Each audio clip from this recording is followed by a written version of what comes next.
নমস্কার বন্ধুরা, আজকের আমি রোল বানাচ্ছি বাড়িতে। দেখুন এই যে আলুর তরকারি বানিয়ে ফেলেছি, এই যে স্যালাড কাটা, এই যে পেঁয়াজ কাটা। আর কীভাবে রোলটা বানাচ্ছি দেখুন, কারণ শর্টকাটে দেখাচ্ছি, বেশি দেখানোর সময় নেই, ওই জন্য আমি আজকে শর্টকাটে দেখাচ্ছি।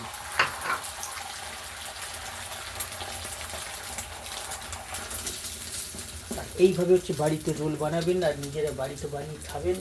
কীভাবে বানাচ্ছি খালি দেখতে থাকুন।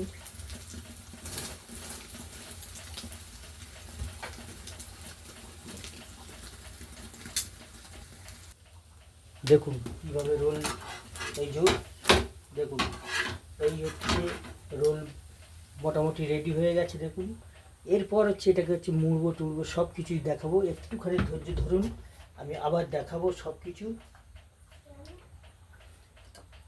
আর এই রোল বানানো খুবই সহজ। ডিমটাকে একটা বাটিতে করে ফেটে নেবেন একটু লবণ দিয়ে, নিয়ে এদিকে পরোটাটাকে লেচি বানিয়ে আপনার ঠিক পরোটা যেভাবে করা হয় ওইভাবে করবেন। করে ফার্স্টে রুটির মতন বেলে ওটাকে ভাজবেন। তার আগে ময়দাটাকে আপনাকে বেড়ি বানিয়ে কিছুক্ষণ রেখে দিতে হবে, রেখে দিলে সফট হবে। আর ময়দাটা মাখানোর সময় আপনারা করবেন কি যে ময়দাটা মাখানোর সময় একটু তেল দেবেন, একটু চিনি দেবেন, আর বেশি কিছু দেবেন না। অনেকে ডিম দেয়, ও কাঁচা ডিম দিয়ে দেয় ওতে, কিন্তু ডিম দেবেন না। একটু চিনি আর একটু ময়দা এই তেল দেবেন, দিয়ে করে দেবেন, হয়ে যাবে। আর তারপরে আপনার যেটা করার দরকার সেটা ডিমটাকে এদিকে ফেটে নেবেন।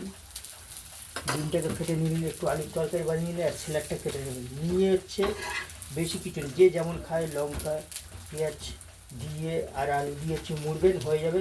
আমার যেমন সব কিছু রেডি হয়ে গেছে, বেশি সময় লাগবে না। এবার মোড়াটা আমি দেখাবো। এই একটা লাস্ট এটা বানিয়ে নিই, নিয়ে মোড়াটা দেখানো কীভাবে মুড়তে হয় সব কিছু আমি দেখিয়ে দিচ্ছি।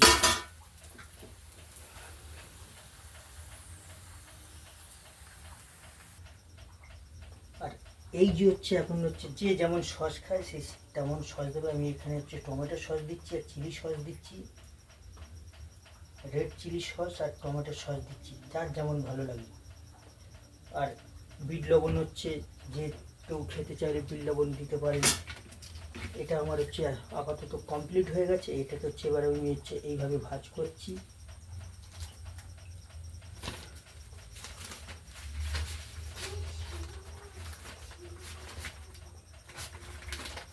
আর মোটামুটি এটা কমপ্লিট হয়ে গেছে, এই যে দেখুন।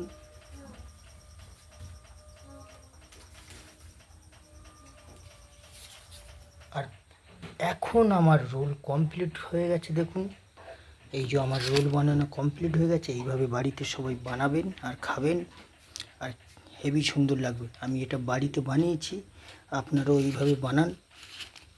দেখুন কিভাবে বানিয়েছি দেখুন। বারবার বলছি, এইভাবে আপনার বাড়িতে বানিয়ে খাবেন, খুবই ভালো লাগবে। কারণ এতে আপনি যেটা বানিয়ে খাচ্ছেন মানে ওটা ভালো জিনিস খাচ্ছেন। আর এইভাবে সবাই বাড়িতে বানান আর খান, খুবই ভালো লাগবে। আর ভিডিওটা এখানে শেষ করছি, আবার পরে অন্য কিছু বানিয়ে দেখাবো আপনাদের কেমন লাগে। আর ভিডিওটা এখানে শেষ করলাম বন্ধুরা।